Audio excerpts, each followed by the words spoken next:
Well, hello and welcome to Nitro Nights, back for episode 2. If you missed episode 1, you can, of course, go back and watch it. But for all those new viewers on Nitro Nights, let me tell you what this is all about. My name is Tom Deacon. I'm the host. And each week, I will bring you 3 different episodes, one on Monday, one on Wednesday, and one on Friday.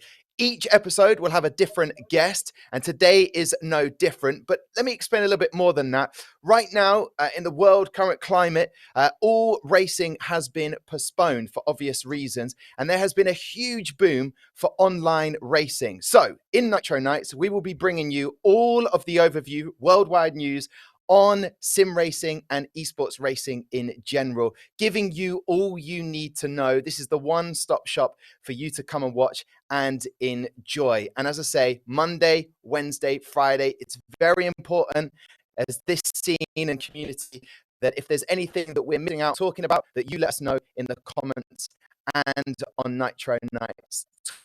Enough of me explaining what Nitro Nights is. I've got a guest waiting for me, as you can see. He's all got his setup. The one and only man, all the way from Turkey right now, Cem Bölükbaşı. Welcome to the show. Oh, thank you for having me, guys. Thank you. Well, listen, a pleasure to have you on board. Now, we go 3 years back now with F1 eSports, and we are definitely going to be talking about that. But I'd like to get you, as I do with every guest, to introduce yourself. Tell everybody, if they don't know about Cem Bölükbaşı, what are you all about, Cem? Well, I'm Cem Bölükbaşı. I've just turned 22, and I'm a racer and sim racer. I basically started off with real racing, started off with karting, motocross racing, and I did a couple of tests in a Formula 4 car and a Formula 3 car. And then I had to stop real life racing because, as you know, if you as soon as you go up the Formula categories, the budget goes quite high, and if you can't find the sponsors for it, it's very difficult to continue on that path.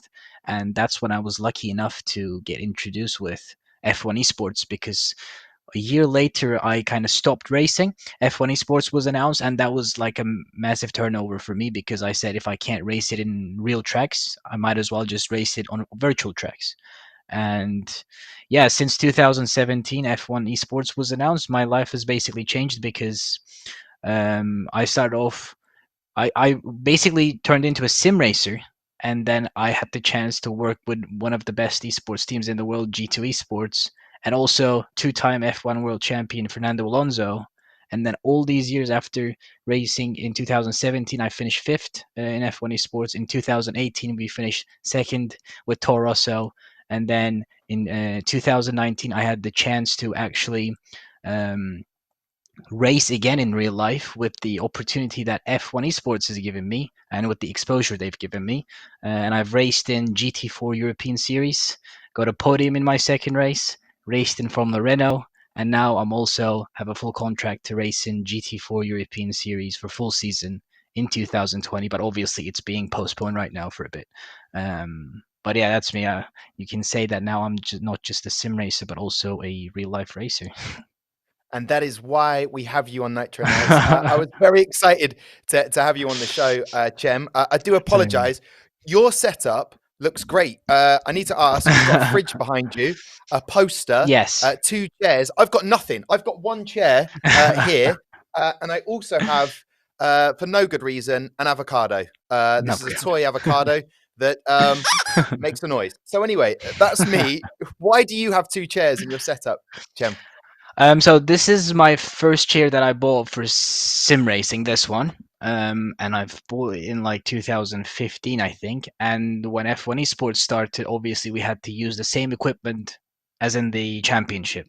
So this year or last year, 2019, we've got this one, and this is one where I practice for the F1 Esports races and sim racing in general. And I've turned this into a normal chair, basically. And I also stream here, so I have all the screens in front of me. Yeah, so it's basically like a stream room for me, and this is the background of it.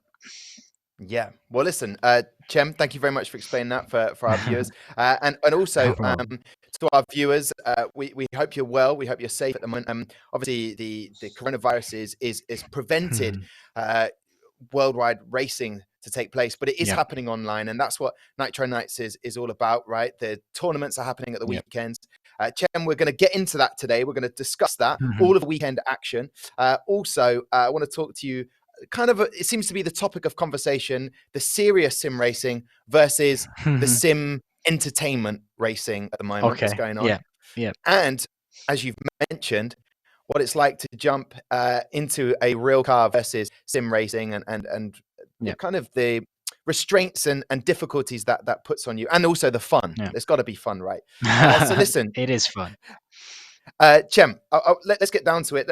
Let's talk a little bit about the action that happened. One of the tournaments that everyone's watching at the moment is the All-Star Esports Battle Legends Trophy by the race. A very exciting race. A lot of former drivers in various different categories that took part. I don't know if you caught a little bit, but this was the crash from Montoya and Pierrot in the race.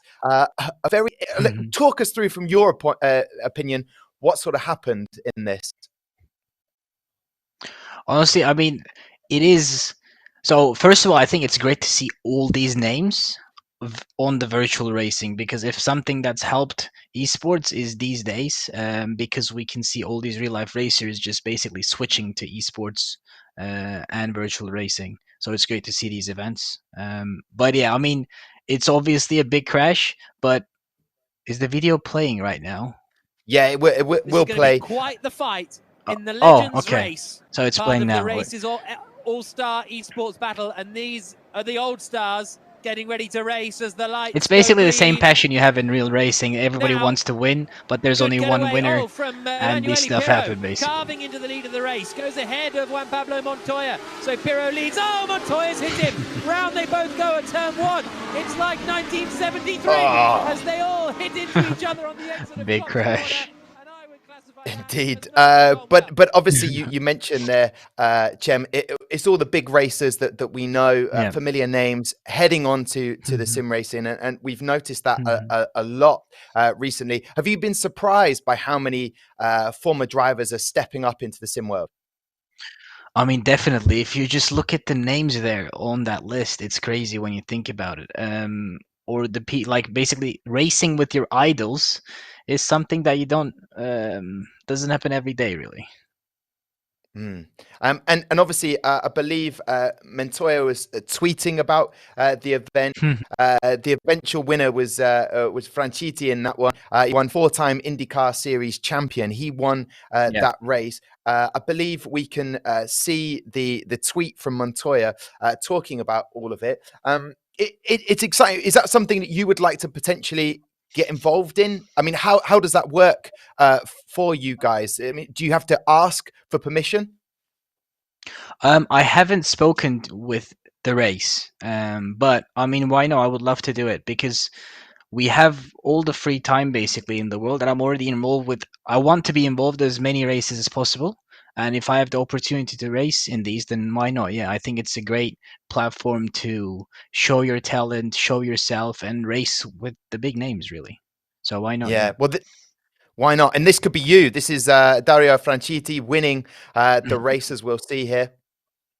Yeah. Through the final corner at Luffield, and then the first Legends race of the race's all-star esports battle. It's going to be Dario Franchitti that wins again, once again on the top step of the podium. Franchitti victorious at Silverstone, 1.2 seconds ahead of Darren Turner in second place, and Adrian Fernandez is going to finish in. Well, there you go. Also, was happening this weekend with some of the other races. Lando was caught up in a bit of a crash situation. He was obviously taking part in the Challenge Lando, but it raised about £12,000 for Twitch stream aid, which is a fantastic cause right now and much needed.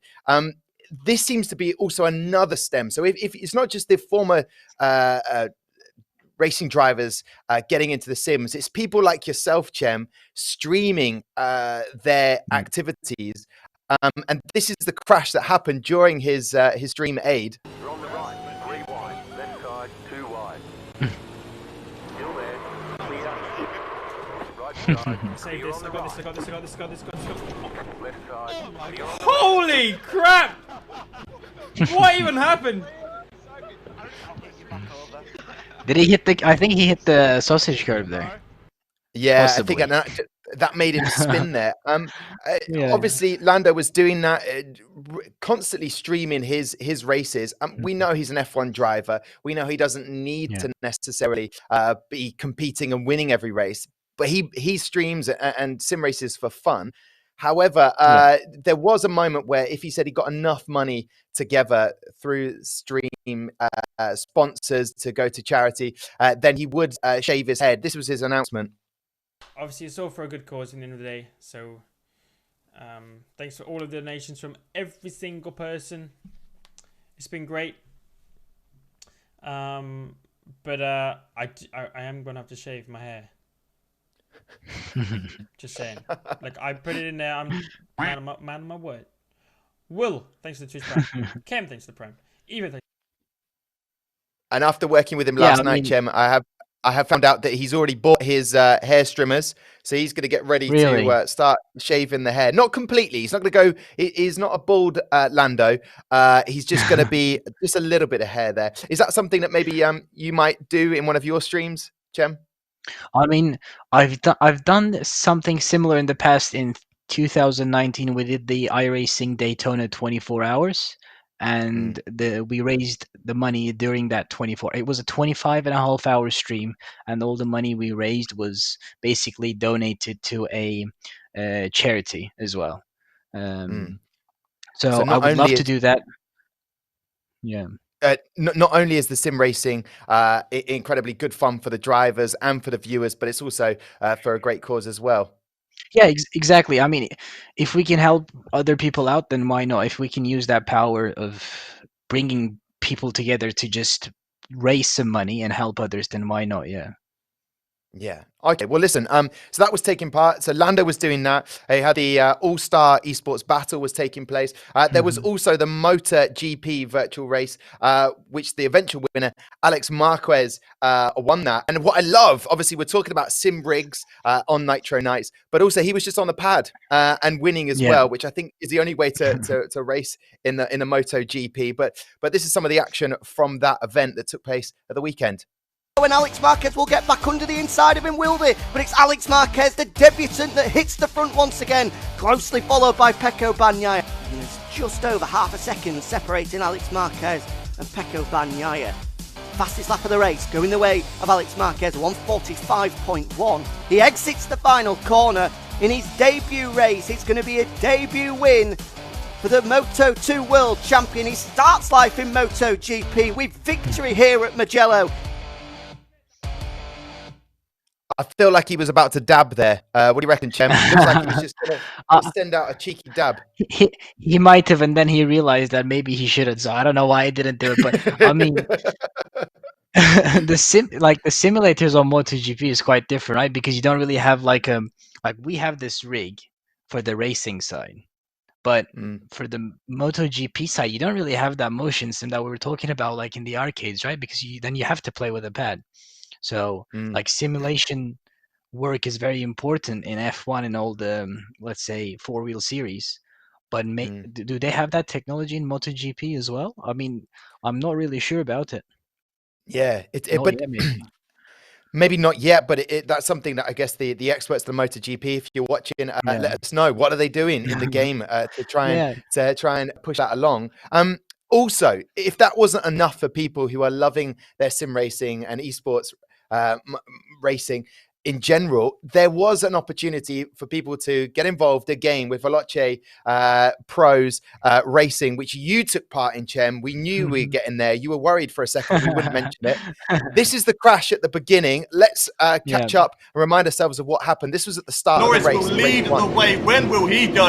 As they're round the final corner now, and we are off for the Valachi and Motorsport Games Pro Series. There's a crash in the background there. A couple of drivers spinning around. Oh, I think someone was on their side there in the background as well. But there you go, Cem.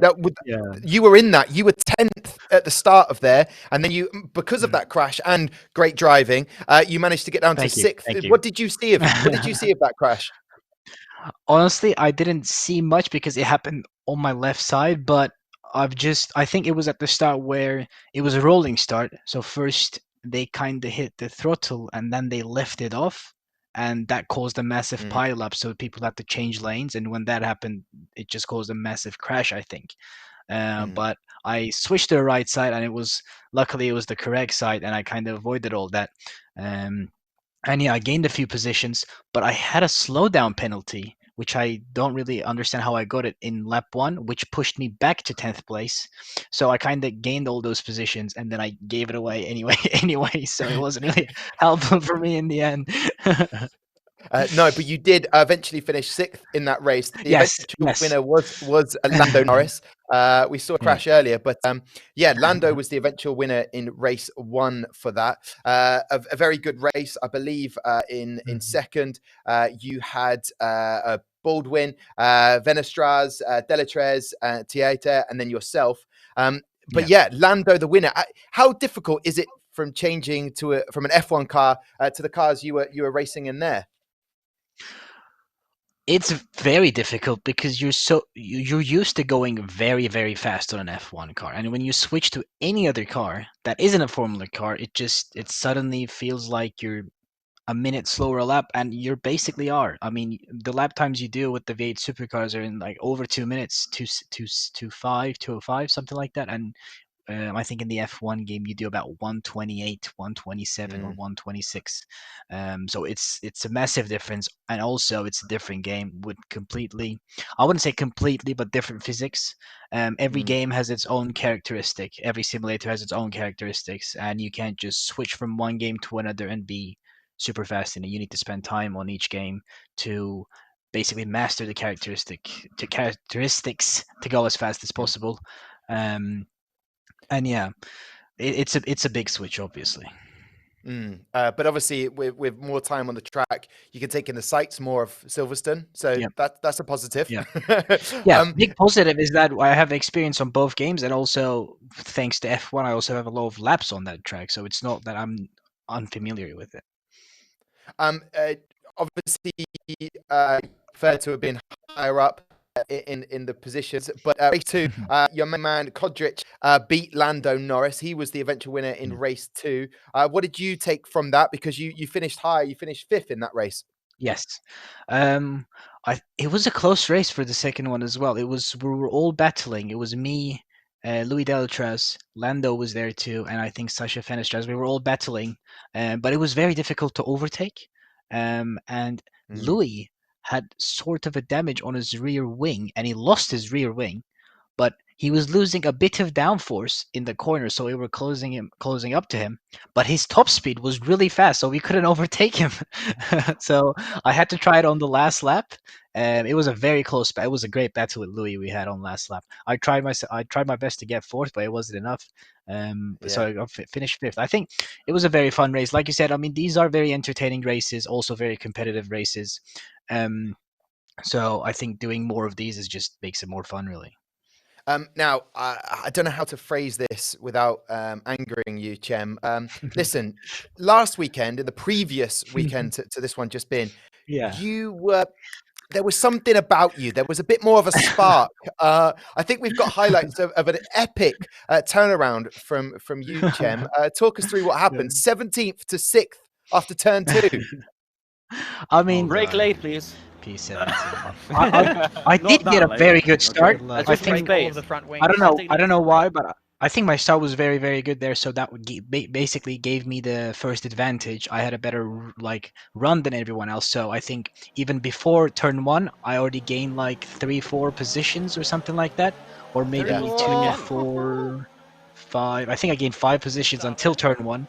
So the start was really good, and I just wanted to stay on the outside because I knew there was going to be a big pile up on the inside. So I just want to avoid all of that, and I was lucky enough to avoid all of those and get a good exit to overtake them in this small straight as well. So I think, like, in terms of strategy, it was all planned in my mind, but you can plan all these, and if one thing goes wrong, you get wing damage, or you lose a tire, and you DNF the race. So I was also very lucky enough to execute the strategy.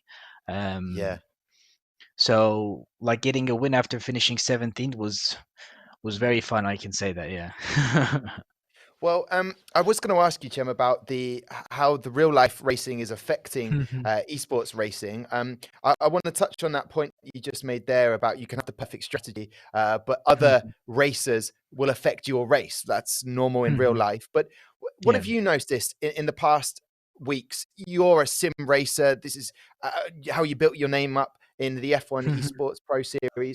So what have you noticed? I mean, it's fair enough for me to sit here as the host or other people and say, okay, we're seeing more esports racing and sim racing, Mhm. but what have you noticed as someone who's been here before of the situation we're all in at Mhm. the moment?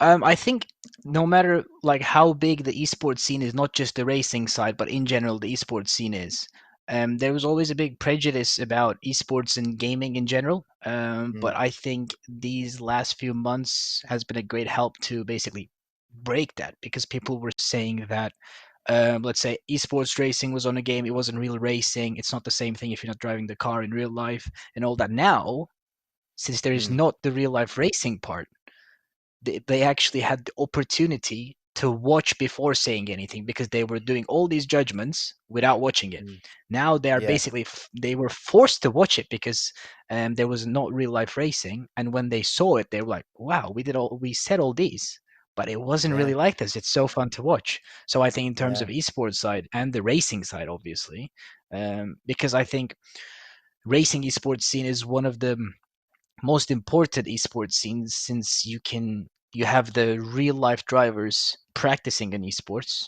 and yeah. also it's a genuine simulation. It's not like, I don't know, football and FIFA where you have Mm, the Chelsea players practice in FIFA before the games they play.